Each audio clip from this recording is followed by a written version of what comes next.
काव्याच्या त्या एका वाक्याने प्रतीक अक्षरशः दचकलाच. तिच्या शब्दातला बोचरा उपरोध त्याला नीट उमगला होता.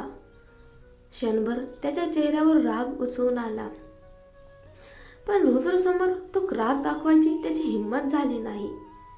तो ताबडतोब सावरला. आधी रुद्र इथून जाऊ दे, मग काव्याला बघतोच, असा विचार त्याच्या मनात चमकून गेला. शेवटी तो ग्रीन ट्रस्टचा पाटील समूहाशी संबंधित प्रमुख होता. काव्यासारख्या एका डिझायनरने आपल्या विरुद्ध उघडपणे बंड करावं हे तो सहन करणार नव्हता. काही नाही, फक्त मतभेद होते. प्रतीक घाईघाईने हसत म्हणाला, पण काव्याने मात्र सगळी जबाबदारी स्वतःकडे घेतली. नाही, चूक माझीच आहे, ती अगदी शांतपणे म्हणाली. मी चुकून प्रतीक सरांची ठेवलेली बाई म्हणजे त्यांची माणसं यांना मारलं. ते ऐकून प्रतीकला जणू रक्ताची उलटीच यायची वेळ आली. रुद्रचे डोळे क्षणात अरुंद झाले. त्या काळ्या थंड नजरेत प्रतीक पूर्णपणे अडकून पडला. आज तर मला माफी मागायची होती, प्रतीकला अचानक आठवलं. हीच संधी साधून त्याने पुढे सरसावलं. रुद्र सर, तो नम्र आवाजात म्हणाला, मी तर नशिबाच्या जोरावर इथपर्यंत आलो आहे. मी काय मोठा शिकलेला माणूस नाही, एक साधा फोरमन आहे. माझ्याकडून जर काही चूक झाली असेल, कुठल्याही प्रकारे तुमचा अपमान झाला असेल, तर मला एक संधी द्या. मी काहीही करायला तयार आहे. तुम्ही मनात राग धरू नका. तुमच्यासारख्या मोठ्या माणसाने रागावणं आरोग्यासाठी सुद्धा बरं नाही.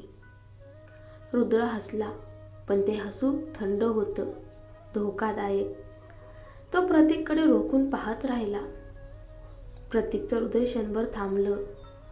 मी काही चुकीचं बोललो का? त्याच्या कपाळावर घामाच्या धारा फुटल्या. तेवढ्यात रुद्र शांतपणे म्हणाला, असं असेल तर आज मला एक असिस्टंट हवा आहे. काव्याच्या ओठावर हसू फुटायचंच राहिलं. हा माणूस प्रत्येकालाच आपला असिस्टंट का बनवतो? पण प्रतीकला सगळ्यांसमोर चहा पाणी करायला लावलं तर ते दृश्य खरंच ऐतिहासिक ठरलं असतं. प्रतीक काही क्षण गोंधळला, मग त्याला अर्थ उमगला. आज त्याने अडखळत विचारलं. त्याला नकार द्यायचा होता, पण धाडस नव्हतं. रुद्रने भुवया उंचावल्या. काय झालं प्रतीक सर? माझा असिस्टंट व्हायला लाज वाटते. नको असेल तर? नाही नाही, प्रतीक घाईघाईने म्हणाला. हा माझ्यासाठी सन्मानच आहे रुद्र सर. तो माघार घेऊच शकत नव्हता. आधीच माफी मागितली होती. आता नकार दिला असता तर रुद्रशी थेट शत्रुत्व ओढवून घेतलं असतं. ठीक आहे, रुद्र इतकंच म्हणाला. तो आत जायला वळला. प्रतीकने काळजीने काव्याकडे पाहिलं. ती आतल्या आत मजा घेत होती. त्या क्षणी प्रतीक फिरला आणि कोणाला तरी खून केली. समोरच्याने लगेच व्यवस्था बदलायला सुरुवात केली. थोड्याच वेळात काव्याच्या लक्षात आलं. तिला मुद्दाम टेबलच्या कडेला बसवण्यात आलं होतं. समोर गरिमा बसलेली, बाकी टेबलावर प्रकल्पातील मुख्य लोक आणि प्रमुख डिझायनर असलेली काव्या. आज ती काही साध्या सहाय्यकांच्या रांगेत ढकलली गेली होती. सगळ्यांना स्पष्ट दिसत होतं, काव्याला बाजूला काढलं गेलं होतं. तिच्याकडे पाहणाऱ्या नजरा टोमण्यांनी भरलेल्या होत्या. गरिमा तर मान उंच करून हसत खेळत सगळ्यांशी बोलत होती. आज काव्याने प्रतीकशी पूर्णपणे संबंध तोडले असा गरिमाचा समज झाला आणि तिला बसलेली ती एक थप्पड खूप फायदेशीर ठरली असं तिला वाटलं. पण रुद्र अचानक थांबला. त्याने मागे पाहिलं. भुवया कुरकुरल्या. काव्या कुठे आहे? प्रतीक दचकला. ती इथेच आहे ना, तुम्ही पाहिलंच होतं. रुद्रची नजर कोपऱ्यात गेली. अभियांत्रिकी विभागातील काही पुरुषांमध्ये काव्य अगदी विसंगत वाटत होती. क्षणाचाही विलंब न करता रुद्र उभा राहिला. इंजिनियर काव्या या प्रकल्पाची मुख्य डिझायनर आहे. तो थंड आवाजात म्हणाला. आणि देशात नावाजलेली आर्किटेक्ट आहे. तिला तिथे बसवलं. ही बैठक व्यवस्था कोणी केली? हे अजिबात मान्य नाही. प्रतीकच्या पायाखालची जमीन सरकली. मी मी बघतो, तो घाईघाईने म्हणाला. पण रुद्र पुढे सरसावला. नको. तो थेट चालत काव्याच्या टेबलकडे गेला. संपूर्ण हॉल स्तब्ध झाला. भोजन सुरू व्हायचंच होतं आणि सगळ्यांच्या नजरा एका माणसावर, रुद्रवर. तो काव्यासमोर उभा राहिला. ती गोंधळलेली वर पाहू लागली. रुद्र सर, माझ्यासोबत चल, तो थेट म्हणाला. तिच्या उत्तराची वाट न पाहता रुद्रने तिचं मनगट पकडलं आणि तिला ओढत मुख्य टेबलकडे घेऊन गेला. हॉलमध्ये कुजबूज उसळली. ती खरंच इथे बसणार? इथे तर मनोहर पाटील, दासवंत, नंदिनी आणि ग्रीन ट्रस्टचे वरिष्ठ लोक बसले होते. काव्य फक्त एक डिझायनर. या सगळ्या धनाढ्य लोकांच्या मध्ये तिची काय जागा? गरिमाचा अभिमान क्षणात चुरडला गेला. मनोहर पाटील थांबला, काव्याकडे पाहिलं, मग सहज दासवंतकडे नजर गेली. दोघेही एकमेकांना ओळखत नसल्यासारखे शांत होते. त्याने ग्लास उचलला, एक घोट घेतला आणि अर्थपूर्ण हसू केलं. रुद्रने काव्याला थेट खुर्चीवर बसवलं. तो टेबलभर बसलेल्या सगळ्यांकडे पाहत होता. काय विचित्र जुळणं आहे हे. इथे शत्रू, प्रेमी, नातेवाईक सगळे एका टेबलावर अनोळखी शांततेत बसले होते. जर एकमेकांचे खरे चेहरे सगळ्यांना माहीत असते तर हे टेबल इतकं शांत राहिलं असतं का? हा विचार करताच काव्याच्या अंगावर काटा आला. काय विचित्र नशीब आहे हे.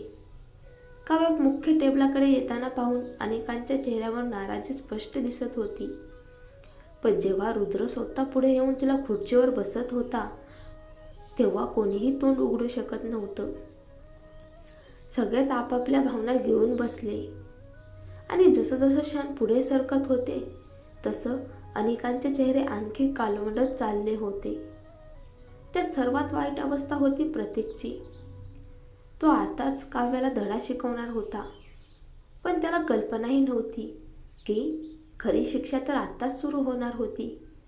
प्रतीक सर. प्रतीक हातात पाण्याचा ग्लास घेऊन रुद्रजवळ उभा राहिला होता. तो पुढे सरसावणार तेवढ्यात रुद्रने थंड आवाजात त्याला थांबवलं. आज माझी काळजी घ्यायची गरज नाही, रुद्र म्हणाला. इंजिनियर काव्य इथे आहे. आज ती माझ्यासोबत आहे. हे ऐकताच प्रतीकच्या छातीत धस्स झालं. रुद्र पुढे म्हणाला, तुम्ही नवीन आहात त्यामुळे घाबरू नका. प्रतीक सर आज तुमचे असिस्टंट व्हायला स्वतः तयार झाले आहेत. काही हवं असेल तर त्यांनाच सांगा. काय जबरदस्त उत्साही असिस्टंट. प्रतीकला अक्षरशः भोवळ यायची वेळ आली. काव्याने नकळत मान वळवून पाहिलं. हे कर्माचं फळ नाही तर काय आहे? तिला लगेच कळलं. रुद्र मुद्दाम प्रतीकला धडा शिकवत होता. मनात थोडी कुरकुर झाली. पूर्वी हाच माणूस मला किती छळायचा, पण आज तोच माणूस तिच्यासाठी उभा होता.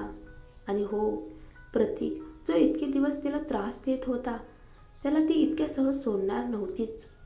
हे थोडं असभ्य नाही वाटत? काव्याने मुद्दाम संकोच दाखवला. काही नाही, रुद्र सहज म्हणाला. ही प्रतीक सरांचीच इच्छा आहे. तुम्ही नकार दिलात तर प्रतीक सरांचा अपमान होईल. अहो मग ठीक आहे, काव्याने वळून प्रतीककडे पाहत गोड हसत म्हटलं. रुद्र सरांनी छान शिकवलं आम्हाला. त्या क्षणी प्रतीकच्या मणक्यातून थंडगार शिरशिरी गेली. काहीतरी वाईट होणार आहे त्याची भीती खरी ठरली. त्या क्षणापासून काव्याने प्रतीकला अक्षरशः कामाला झोपलं. प्रतीक सर जरा पाणी आणाल का? प्रतीक सर हा कप मळका आहे, दुसरा आणा. प्रतीक सर टिश्यू द्या ना. सुरुवातीला प्रतीक सर इतपत ठीक होतं, पण थोड्याच वेळात काव्याने औपचारिकता सोडली. बोट स्वच्छ करा, ही प्लेट उचला, खाली सांडलेलं पुसा. सुरुवातीला प्रतीक चिडत होता, पण हळूहळू त्याचा राग, त्याचा अहंकार, त्याची मर्दानगी सगळं चुरगळलं जात होतं. कधी कधी माणसाचा आत्मसन्मान मोडायला मोठी गोष्ट लागत नाही, लहान लहान अपमान पुरेसे असतात. आणि प्रतीकसारखा माणूस जो नेहमी वरचढ राहिला होता, आज एका बाईची नोकरासारखी सेवा करत होता.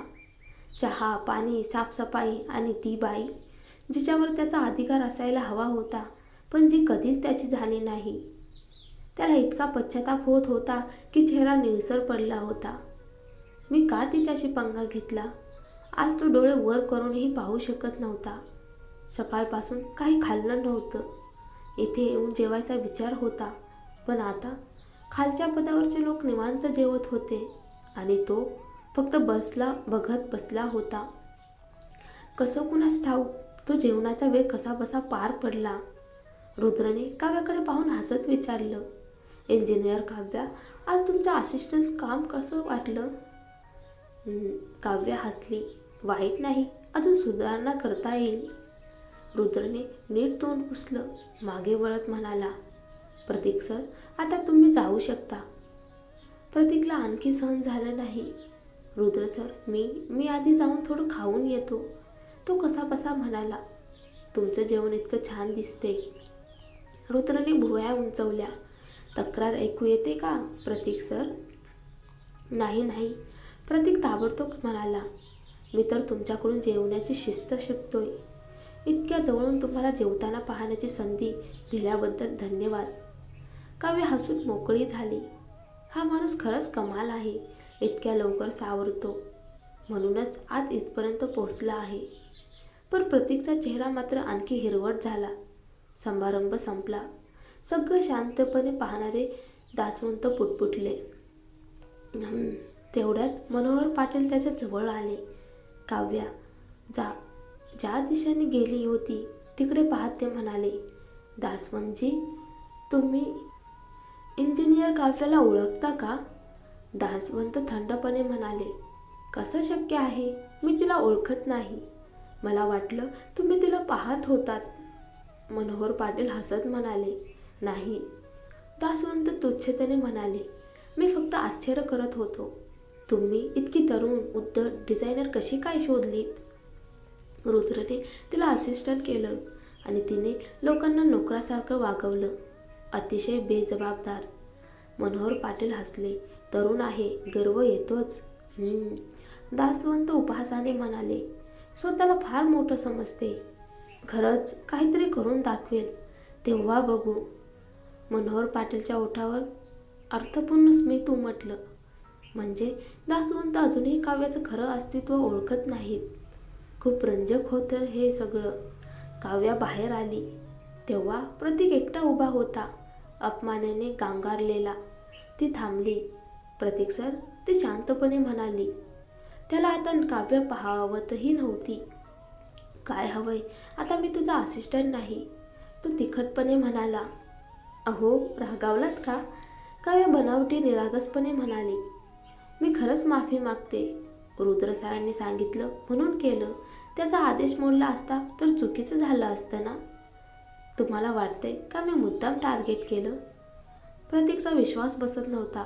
तो काहीतरी बोलणार, तेवढ्यात रुद्र पुन्हा तिथे आला. आता रुद्र म्हणजे यमराजच वाटत होता. रुद्रने प्रतीककडे फक्त एक नजर टाकली, मग काव्याचा हात पकडला. इथं बोलणं झालं, तो म्हणाला, चल. काव्या क्षणभर दचकली, पण तो तिला थेट बाहेर घेऊन गेला. त्या आलिशान रॉल्स रॉईसकडे.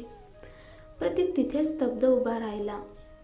कधीपासून हे दोघं इतक्या बेधडकपणे हात धरून? त्याचं हृदय थंड झालं. तो पुढे विचारही करू शकला नाही.